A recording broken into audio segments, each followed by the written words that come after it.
భారత్ అలాగే న్యూజిలాండ్ జట్ల మధ్య ఆదివారం నాడు జరిగిన ఫైనల్స్లో సూపర్ డూపర్ విశ్వ విజేతగా నిలిచింది భారత జట్టు. అత్యద్భుతమైన పోరాటం కేవలం ఫైనల్ మ్యాచ్లో మాత్రమే కాదు, టోర్నమెంట్ ఆశాంతమంతా కూడా మొదటి మ్యాచ్ నుంచి ఆఖరి నిమిషం వరకు కూడా ఈ టోర్నమెంట్లో ఎంతైతే అద్భుతాలు సృష్టించాలో అంత అద్భుతాలు సృష్టించింది. అయితే ఇక రోహిత్ శర్మ మ్యాచ్ అనంతరం ఒక భారత జట్టు అంటే విన్నింగ్ టీమ్ కెప్టెన్గా మాట్లాడుతూ ఏమన్నాడో ఒకసారి తెలుసుకుందాం.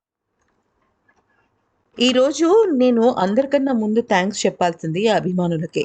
ఎక్కడి నుంచో భారత్ నుంచి దుబాయ్‌కి వచ్చి, దుబాయ్‌నే మా హోమ్ గ్రౌండ్‌గా చేసేశారు.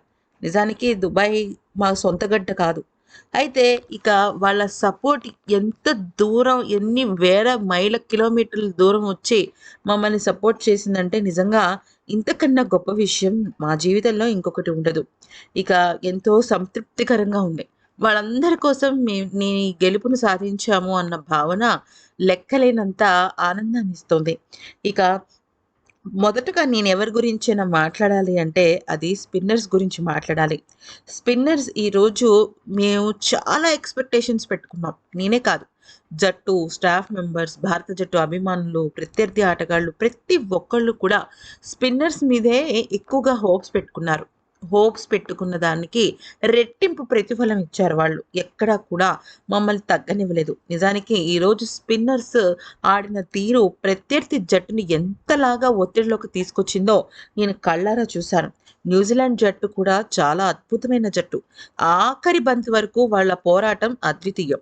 అటువంటి జట్టును కూడా మేము ఇబ్బందులు పెట్టాము అంటే ఇంతకన్నా గొప్ప గర్వకారణమైన విషయం మరొకటి ఉండదు. ఇక మరొక ముఖ్యమైన వ్యక్తి గురించి మాట్లాడాలి అంటే అది కేఎల్ రాహుల్. కేఎల్ రాహుల్ ఒక మైండ్ సెట్ ఎలా ఉంటుంది అంటే బహుశా కెప్టెన్‌గా నేనలా ఆలోచించాలేమో! నాకన్నా గొప్పగా కేఎల్ రాహుల్ ఆలోచిస్తాడు. ఎక్కడ కూడా తను అనవసరపు ఎమోషన్స్ చూపించడు. ఎక్కడ కూడా తను తన ఫోకస్‌ని మిస్ అవ్వడు.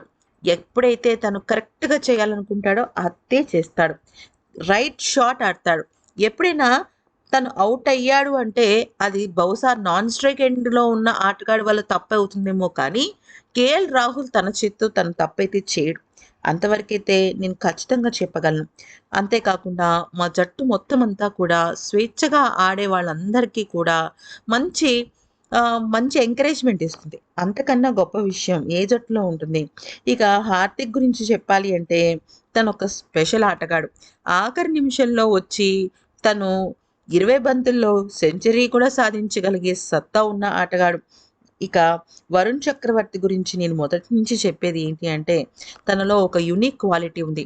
ఎక్కడ కూడా తను ఔట్ ఆఫ్ ది ఫోకస్ వెళ్ళడు. తన టార్గెట్ స్టంప్స్ అయితే స్టంప్స్‌నే కొడుతూ ఉంటాడు. మధ్యలో బ్యాట్ అడ్డం వచ్చిందా?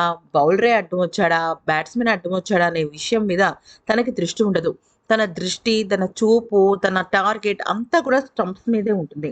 బహుశా ఒక బౌలర్ అద్భుతమైన బౌలర్ అవ్వాలంటే ఇది కూడా ఒక టెక్నిక్ కావచ్చు.